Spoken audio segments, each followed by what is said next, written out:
ഏറ്റവും എളുപ്പമുള്ള രീതിയിൽ എങ്ങനെ നിങ്ങൾക്ക് വാക്യങ്ങൾ ഉണ്ടാക്കാം എന്നതാണ് ഇന്ന് നമ്മൾ നോക്കുന്നത്. ഞാനിന്ന് നിങ്ങൾക്ക് 5 വാക്കുകൾ തരും. ആ വാക്കുകൾ ഉപയോഗിച്ച് നമുക്ക് എങ്ങനെ ഓരോന്നിനും 5 സെൻറ്റൻസുകൾ രൂപീകരിക്കാമെന്ന് നോക്കാം. എല്ലാവർക്കും അറിയാം ലവ് എന്ന വെർബ് അല്ലേ? ലവ് എന്ന് പറയുമ്പോൾ സ്നേഹിക്കുന്നു എന്നാണ്.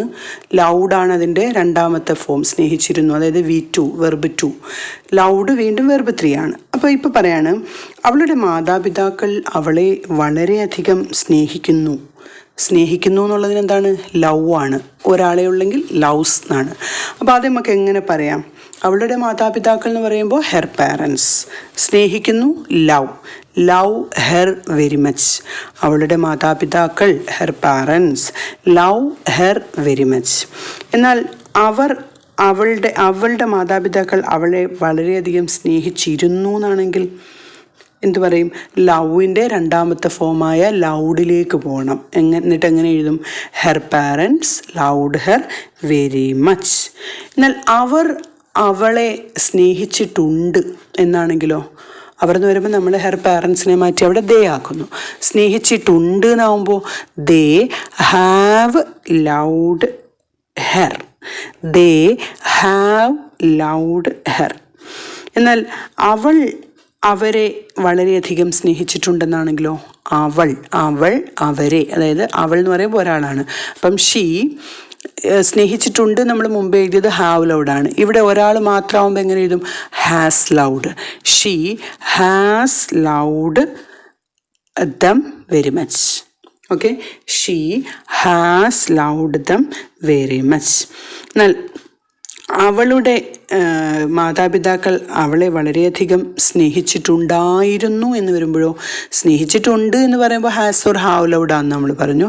സ്നേഹിച്ചിട്ടുണ്ടായിരുന്നു എന്ന് പറയുമ്പം ഹാഡ് ലൗഡ്. their parents അല്ലെങ്കിൽ her parents, they അല്ലെങ്കിൽ they had loved her very much. അപ്പോൾ അവൾ അവരെ വളരെയധികം സ്നേഹിച്ചിട്ടുണ്ടായിരുന്നെങ്കിലോ? ഹാഡ് ലൗഡിന് ഒരു മാറ്റവും വരുന്നില്ല. she had loved them very much. She had loud dum very much. ആ വ്യത്യാസം മനസ്സിലായല്ലോ? അതായത് ഇവിടെ സിംഗുലറായിട്ട് വന്നപ്പോൾ സിംഗുലർ വെർബ് ഉപയോഗിച്ചു, പ്ലൂറലായിട്ട് വരുമ്പോൾ പ്ലൂറൽ വെർബ് ഉപയോഗിച്ചു. ഇനി രണ്ടാമത്തെ വേർഡിലേക്ക് കടക്കുമ്പോൾ അത് നിങ്ങൾക്ക് പെട്ടെന്ന് മനസ്സിലാവും. ഓക്കെ, അതായത് ഇപ്പോൾ ലവ് എന്നുള്ള ആ ഒരു വെർബ് പോലെ അടുത്ത വെർബ് ഇപ്പോൾ അത് സ്നേഹിക്കുന്നു എന്നാണ്. ഇപ്പം വേറൊരു വെർബായ ടേക്ക് എടുക്കുകയാണ്. ടേക്ക് എന്ന് പറയുമ്പോൾ ടേക്കിൻ്റെ രണ്ടാമത്തെ ഫോം ടുക്കാണ്. ഓക്കെ, തേർഡ് ഫോം എന്താവും? ടേക്കണാണ്. ടേക്കൺ. ഓക്കെ, അപ്പോൾ അതെങ്ങനെയാവും നമുക്ക് നോക്കാം. ഇപ്പോൾ ടേക്ക് എടുക്കുകയാണല്ലോ. അപ്പോൾ നമ്മൾ പറയണം അവർ പഴയ മാസികകൾ മാസത്തിൽ ഒരു പ്രാവശ്യം എടുക്കുന്നു. അവർ എന്ന് വരുമ്പോൾ ദേ ആണ് അല്ലേ? ദേ എടുക്കുന്നു എന്നുള്ള വെർബാണല്ലോ അടുത്ത് ചേർക്കേണ്ടത്. ദേ ടേക്ക് എടുക്കുന്നു. ദേ ടേക്ക് പഴയ മാസികകൾ ഓൾഡ് മാഗസിൻസ് മാസത്തിൽ ഒരു പ്രാവശ്യം, once a month. They take old magazines once a month. Take എടുക്കുന്നു. ഓക്കെ, അപ്പോൾ ആ സമയത്ത് അവൻ എടുക്കുന്നു എന്നാണെങ്കിലോ? He takes. മനസ്സിലായോ? എടുക്കുന്നു എന്ന മീനിങ് വരുമ്പം സബ്ജക്റ്റ് പ്ലൂറൽ ആണെങ്കിൽ അവിടെ ഡു വെർബ് അല്ലെങ്കിൽ ആ വെർബ് തന്നെ. എന്നാൽ സിംഗുലർ ആണെങ്കിൽ അവിടെ നമ്മൾ ടേക്സ്, ടേക്കും ഹി ടേക്സും. എന്നാൽ ഞാൻ ഇന്നലെ ഒരു പേന എടുത്തിരുന്നു എന്നാണെങ്കിലോ? Yesterday I took a pen yesterday. ഇന്നലെ അല്ലേ? അപ്പോൾ അത് യെസ്റ്റർഡേ അപ്പം എന്താവും? അത് പാസ്റ്റ് അല്ലേ? I took a pen. ഇനി ഞാൻ പേന എടുത്തിട്ടുണ്ട് എന്നാണെങ്കിലോ? I have taken a pen. എന്നാൽ അവൻ എടുത്തിട്ടുണ്ടെന്നാണെങ്കിലോ? അവനാവുമ്പോൾ ഹി അല്ലേ? സിംഗുലർ. He has taken. അവൻ എടുത്തിട്ടുണ്ട് എ പെൻ. He has taken a pen. അവിടെ മനസ്സിലാക്കേണ്ടത് പ്ലൂറലോ ഐയോ യുവോ, അതായത് ദേ ഐ യു ഇതൊക്കെ വരുമ്പം ഹാവ് ആണ്. അപ്പം they have taken, I have taken, you have taken. എന്നാൽ ഹി വരുമ്പം he has taken a pen. എന്നാൽ അവനൊരു പേന എടുത്തിട്ടുണ്ടായിരുന്നു എന്താവും? He had taken a pen. ഞാനൊരു പേന എടുത്തിട്ടുണ്ടായിരുന്നു. I had taken a pen. അവർ ഒരു പേന എടുത്തിട്ടുണ്ടായിരുന്നു. They had taken a pen. Okay ആണോ? അപ്പം എടുക്കുന്നു എന്നാണെങ്കിൽ ടേക്ക് അല്ലെങ്കിൽ ടേക്സ്, എടുത്തിരുന്നു ടുക്ക്, എടുത്തിട്ടുണ്ട് ഹാസ് ഓർ ഹാവ് ടേക്കൺ, എടുത്തിട്ടുണ്ടായിരുന്നു ഹാഡ് ടേക്കൺ. അത് സിംഗുലർ ആയാലും പ്ലൂറൽ ആയാലും ഒരേ രീതിയിലാണ്. അപ്പോൾ ഇവിടെ ഏറ്റവും പ്രധാനമായിട്ട് മനസ്സിലാക്കേണ്ടത് സബ്ജക്റ്റിൻ്റെ പ്രാധാന്യമാണ്. ഓക്കെ, അപ്പോൾ ഇനി ഒരു ക്വസ്റ്റ്യൻ കൂടെ നമുക്ക് പറഞ്ഞു നോക്കാം. അതായത് ഒരു വെർബ് കൂടെ പറഞ്ഞു നോക്കാം. ഇപ്പോൾ ലൈക്കാണ്. ലൈക്കിൻ്റെ സെക്കൻഡ് ഫോം ലൈക്ഡ് ആണ്, തേർഡ് ഫോമും ലൈക്ഡ് ആണ് അല്ലേ?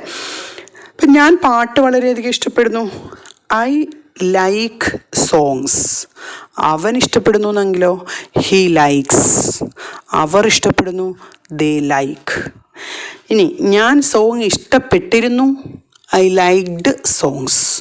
അവൻ ഇഷ്ടപ്പെട്ടിരുന്നു എന്നാണെങ്കിലും ഹി ലൈക്ഡ് സോങ്സ്. ഈ പറയാണ് അവർക്ക് അവളുടെ പുതിയ ചുരിദാർ ഇഷ്ടപ്പെട്ടിട്ടുണ്ടെന്നാണെങ്കിലോ they have liked her new churidar.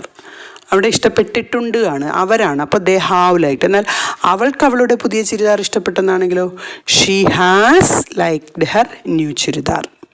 Okay, എന്നാൽ അവൾക്ക് അവളുടെ ചുരിദാർ ഇഷ്ടപ്പെട്ടിട്ടുണ്ടായിരുന്നു. She had liked her churidar. Okay, അപ്പോൾ ഈ രീതിയിലാണ് നമ്മൾ ക്വസ്റ്റ്യൻസ് ഫോം ചെയ്യേണ്ടത്. അപ്പം ക്വസ്റ്റ്യൻസ് സെൻറ്റൻസ് ഫോം ചെയ്യുമ്പോൾ നിങ്ങൾ മനസ്സിലാക്കേണ്ടത് ഇതിൻ്റെ ക്വസ്റ്റ്യൻസ് കൂടെ എഴുതാൻ പഠിക്കണം. അപ്പോൾ ക്വസ്റ്റ്യൻസ് എഴുതുമ്പം ആണോ അല്ലേ എന്ന് ചോദിക്കുന്നതിന് അതിൻ്റെ ഓക്സിലറി വെർബ്സ്, ഇപ്പോൾ ഞാൻ പറഞ്ഞ രീതിയിലും ഐ ലൈക്ഡ് സോങ്സ് എന്നാണെങ്കിൽ did you like songs, did you like songs. I have liked my dress എന്നാണെങ്കിൽ have you liked your dress. Okay, അപ്പോൾ ഇവിടെ ഓക്സിലറി വെർബിനെ ആദ്യം എഴുതി കൊണ്ട് നമ്മൾ എസ് ഓർ നോ ടൈപ്പ് ക്വസ്റ്റ്യനും, എന്നാൽ ഇൻട്രോഗേറ്റീവ് വേർഡ്സ് WH അതായത് വാട്ട്, വെൻ, വേർ പോലുള്ള വാക്കുകൾ ആദ്യം എഴുതിക്കൊണ്ട് ക്വസ്റ്റ്യനും എഴുതാൻ പഠിച്ചാൽ പിന്നെ നമുക്ക് ഈ സെൻറ്റൻസ് കൺസ്ട്രക്ഷനോ ക്വസ്റ്റ്യൻ കൺസ്ട്രക്ഷനോ ഒന്നും ഒരു ബുദ്ധിമുട്ടും നമുക്കുണ്ടാവില്ല. അപ്പോൾ നമുക്ക് നമ്മുടെ എക്സസൈസിലേക്ക് കടക്കാം. അപ്പോൾ എക്സസൈസ് നിങ്ങൾ ആദ്യം ശ്രദ്ധിക്കേണ്ടത് ഏതെങ്കിലും ഒരു വെർബ് വെച്ചിട്ട് നിങ്ങൾ 5 ഡിഫറെൻറ്റ് ടൈപ്സ് ഓഫ് സെൻറ്റൻസുകൾ ഉണ്ടാക്കണം. അതാണ് ഒന്നാമത്തെ നിങ്ങളുടെ ജോലി. അതിനുശേഷം ഞാൻ ഈ പറയുന്ന 5 സെൻറ്റൻസുകൾ നിങ്ങൾ ഇംഗ്ലീഷിലേക്ക് മാറ്റുക. ഓക്കെ, അപ്പോൾ ഒന്നാമത്തത് ഞാൻ എല്ലാ ദിവസവും പ്രാർത്ഥിക്കുന്നു. പ്രേ ആണ് പ്രാർത്ഥനയ്ക്ക്. ഞാൻ എല്ലാ ദിവസവും പ്രാർത്ഥിക്കുന്നു.